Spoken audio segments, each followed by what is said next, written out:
কোটা সংস্কার আন্দোলনের পুলিশের গুলিতে নিহত হওয়া উব্বুর পরিবারের পাশে জেলা প্রশাসক। ঢাকা বংশাল থানার পুলিশের গুলিতে নির্মমভাবে মৃত্যুবরণ করেন চাঁদপুরের কৃতি সন্তান রহমতপুর কলোনির বাসিন্দা মনিরুল ইসলাম উব্বু। কোটা সংস্কার আন্দোলনের ছাত্রদের পাশে থেকে রাজপথ সংগ্রাম করেছেন চাঁদপুরের সন্তান মনিরুল ইসলাম উব্বু। 5ই আগস্ট আওয়ামী লীগ সরকার পতনের পর রাতে বংশাল থানার সামনে পুলিশের গুলিতে বুক ঝাঁঝরা হয়ে যায় উব্বুর। রক্তাক্ত অবস্থায় মাটিতে লুটে পড়া উব্বুকে উদ্ধার করে ঢাকা মেডিকেলে হাসপাতালে নিয়ে যাওয়া হয়। প্রচণ্ড রক্তক্ষরণের কারণে মনিরুল ইসলাম উব্বুর করুণ মৃত্যু হয়। সরকার পতনের পর পরিস্থিতি অনুকূলে না থাকায় ঢাকা থেকে তাকে চাঁদপুরে না আনতে পারায় জানাজা শেষে ঢাকা আজিমপুর কবরস্থানে দাফন করা হয়। অবশেষে চাঁদপুরের নবাগত জেলা প্রশাসক মহসিন উদ্দিন শহরের রহমতপুর কলোনি এলাকায় নিহতের পরিবারের পাশে এসে দাঁড়িয়েছেন ও তাদের খোঁজ খবর নেন। এই সময় তিনি বিভিন্ন ফল ও উন্নত উপহার স্বরূপ দেন এবং জেলা প্রশাসকের পক্ষ থেকে আর্থিক অনুদান প্রদান করেন। পুলিশের গুলিতে নিহত হওয়া মনিরুল ইসলাম উব্বু চাঁদপুরের সুপরিচিত মুখ মোহনা টেলিভিশনের চাঁদপুর জেলা প্রতিনিধি সাংবাদিক রফিকুল ইসলাম বাবুর বড় ভাই। মনিরুল ইসলাম উব্বুর তার 2 স্ত্রী 2 ছেলে 1 মেয়ে নিয়ে বংশাল এলাকায় বাসা ভাড়া করে থাকতেন। আর্থিক অনটনের কারণে সংসার চালাতে অনেকটা হিমশিম খেতে হয় তাকে। 30 বছর পূর্বে চাঁদপুর ছেড়ে ঢাকায় গিয়ে জুতার ফ্যাক্টরিতে কাজ শুরু করেন।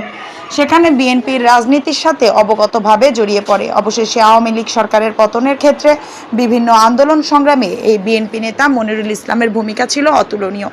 তার এই করুণ মৃত্যুতে বিএনপি ও অঙ্গ সংগঠনের নেতৃবৃন্দরা শোকাহত। অবশেষে দেশ স্বাধীন করতে গিয়ে শহীদ হওয়া মনিরুল ইসলাম উব্বু পরিবারের খোঁজখবর নিতে আসেন জেলা প্রশাসক। এ সময় উপস্থিত ছিলেন চাঁদপুর সদর নির্বাহী কর্মকর্তা শাখাওয়াত জামিল সৈকত, চাঁদপুর সদর উপজেলার ভূমি কর্মকর্তা মোহাম্মদ ইমরান খান, ত্রাণ ও পুনর্বাসন কর্মকর্তা হেদায়েতুল্লাহ ও উপজেলা নির্বাহী কর্মকর্তা সিএম ইসলাম উব্বু দেশ স্বাধীনের আগে 5 তারিখে রাত্রে 10টায় মারা গেছে গুলিতে। ওই বিএমপি কত্তারি তো ওই গোলাগুলির অবস্থায় যেন মিছিলের ভিতরে মারা গেছে। আর আমরা কেউ যাইতে পারি না, মাটিও দিতে পারি না, লাশ আনতে পারি না। খুব অবস্থা খারাপ ছিল। এই ঢাকায় ছেলেরা ছিল 2 ফ্যামিলি ছেলে মেয়ের ওই মাটি দিছে ওখানে। আর আমরা যাইতে পারি না, আনতে পারিনি।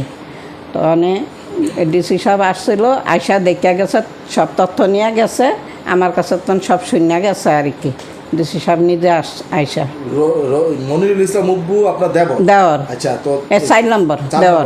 ছোট থেকে বড় হয়েছে। বাবা মা মারা গেছে কতদিন আগে?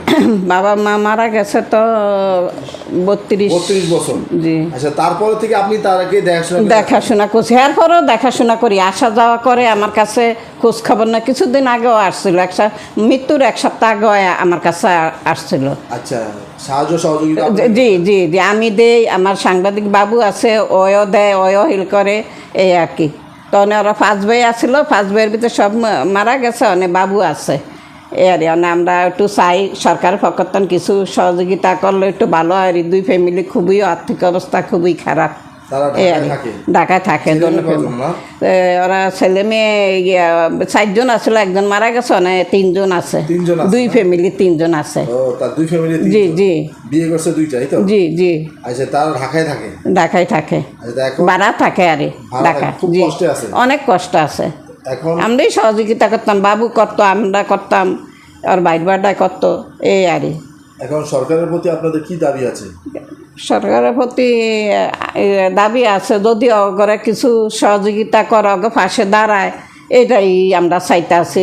ওরা গরিব, অনেকেই অসহায় অবস্থা আর কি, এই আমরা আবদার আর কি। কোনোদিন বলেন না আপনার ভাই পুলিশে গুলিতে শহীদ হয়েছে, ব্যাপারটা কি? আমি না স্যার, আমরা এগুলো বলতে চাই না। যাক, এখন জেলা প্রশাসক জানছে, ঢাকা থেকে জানার পরে এখন জেলা প্রশাসক আসছে, জেলা প্রশাসক আসছে, এডিসি রেভিনিউ আসছে, টিনু আসছে, এসিলেন্ট আসছে, আইসা সার্বিক খোঁজখবর নিছে। এবং আমরা একটা কথা বলেছি, আমরা ইস্টাবলিশ, আর আমাদের কোনো সাহায্য সহায়তার দরকার নাই। যদি পারে তাহলে হয়তো যে মারা গেছে তার পরিবারকে সাহায্য সহায়তা করার জন্য আর কি, তাহলে আমরা কৃতজ্ঞতা থাকবো। তো আপনার তো ভাই, আপনার কয় ভাই? আমরা 5 ভাই।